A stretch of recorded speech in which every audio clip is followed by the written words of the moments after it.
Well, we're going to wing this today. I was going to do a whole other topic. And then, I don't know, I just felt like I had a strong intuition that I should do something else. So, today's topic is going to be about when you have no one to talk to. When you have no one to talk to. And I don't mean not anybody out there. I mean, you could go out and talk to an acquaintance out at on the street or in the store or something like that, or you could call up a friend of some kind. But I mean, really somebody to talk to.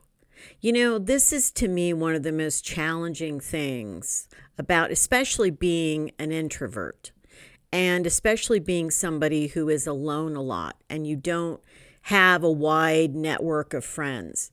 I mean, you have friends that, maybe are good for some things. Like, I have friends that I play music with, or I have friends that I do certain things with, but I don't always have a friend that is really good to talk to about like the deepest things. And this is why I'm the biggest advocate for having a therapist at times, because to me, at least when you have a therapist that you can, meet with once a week or do it on, telemedicine or whatever, you've at least got somebody that you can just talk about anything to. And if they're a good therapist, they're first of all not going to judge you. And second of all, may be of some help to you. So I don't think there's any shame at all. Obviously, I was a therapist, for gosh sakes, in going to a therapist. Well, the reason this topic is very timely for me right now is I was talking to a therapist over like a telemedicine thing for a little over a year. And then he left his job. So then he was no longer doing that. And I can't easily get another therapist because I have Medicaid benefits, and so this was paid for. I can't afford to pay for a therapist. So apparently there's no replacement for him at this point. At least the clinic hasn't called me. And even if there was a replacement, there's no guarantee I would really like this person, the replacement. So right now, for the last month or so, I have been without my own therapist, and it really brought it home to me how important it is to have a person to talk to about your deepest issues. Now, for those of you who still have parents that you can do this with, that's great. A lot of us, especially when you're older, like I am, we don't have parents any longer. Also, my mother stopped being much of a help for things like that once I was past the age of 30. So, there's that. If you have a parent like that who really isn't there for you once you're grown. That has been a challenge in my whole life. And so I wanted to talk about it today because I think, first of all, I know I'm not the only person like that, right? And if I am, let me know. Anyway, that's a joke. I cannot possibly be the only person that struggles to have an important person to talk to. So I think that a lot of people struggle with this. And I think that it's a real issue because you can't easily find someone who is going to always be there for you, like to listen, to be your friend in that respect. I mean, you can have friends in other respects, but the one that you can really tell your deepest things to. Now, I do have a best friend, and I can tell her deepest things, but also I'm very aware that I don't want to overburden her. In the past, there have been times I've really needed her more for that than other times. And so I'm careful to try to space that out and not, especially if she's going through something, I don't want to overburden her. So ideally, you probably need 2 or 3 people that you can talk to. And so that way you're not, my microphone is like, look, we don't want to put it in front of our face, do we? Oh, no. Anyway, it's a balancing act. I'm holding it with one hand here. So the thing is, you ideally want to probably have 2 or 3 people that you can talk to on a regular basis, even if it's just once a month. But you know that you can talk to this person about your deepest issues. I am a firm believer that this is why a lot of people get to just reach their ending point. They really start thinking about even suicide and stuff, because these people may not have anyone in their life that they can really open up to. And yeah, I know I've heard people say, oh, I don't need that, that's for weak people or whatever. No, it's not. Most people, unless they're a sociopath, okay, need someone to talk about their inner issues with. Most people do not just suck it up and deal with it in a healthy way. Oh, yeah, they can suck it up. That doesn't mean it's good for them. My mother never went to, oh, no, that's not true. I was going to say my mother never went to a therapist in her life, and she bragged about that, but actually she did go one time. And then she made sure to tell me that she spent the whole time at the therapist telling him how horrible I was to her. This is when I was around early 30s, I guess it was. It was the beginning of our falling out with each other.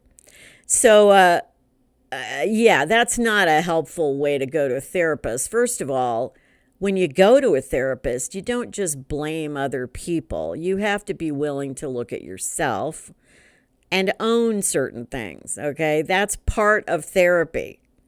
Yes, other people can be affecting you in negative ways or whatever, but it still stems from what you have to change inside yourself. Anyway, that's a therapy aside there. But the thing is that I really believe that some people feel so lost and alone, they don't have anyone that is reliably there. Or maybe they did have somebody, but that person has passed away, or, something else has happened. I don't know that I can offer you a great solution to this. I'm being real here, okay? If you don't have somebody you can do this with, it's really hard to kind of just conjure them out of thin air somehow. It doesn't happen that way. It takes time to build relationships and connections with people and that sort of thing. And it has to be the right kind of person that you could really talk to. So I do recommend that if you don't have someone in your life like that, then seek out a therapist. Or seek out, maybe some sort of peer support situation, but not a superficial one. Again, there's a lot of things offered like warm lines and stuff like that. If you've dealt with those at all, you know that they're not really tremendously helpful, because you can tell the person on the other end of the line doesn't really care about you. Whereas when you actually do work with a therapist for, at least a couple of months they do start to care about you. I mean, they're invested. They want to make sure you're okay. So it's not just a stranger anymore. And so that's why I really believe in building kind of a therapy relationship with somebody. If you don't have a personal friend or family member that can be that touchstone for you. But I think everyone really needs that touchstone as a person. And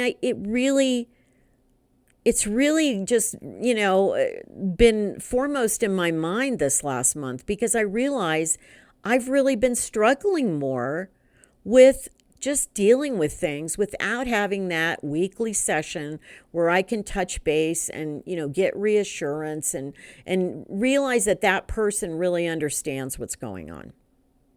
Now, can I talk to myself? Of course. Can I journal? Of course. And all that helps. I'm not saying don't do things that help. Obviously. And I haven't done journaling yet in the last month, so probably need to do that. I think that would tremendously help me. And I always recommend that to people on this channel. So, but I know a lot of you may struggle like I do, where you just don't have a significant person that, it has a kind of an unconditional acceptance of you and willingness to be there for you and listen and that sort of thing.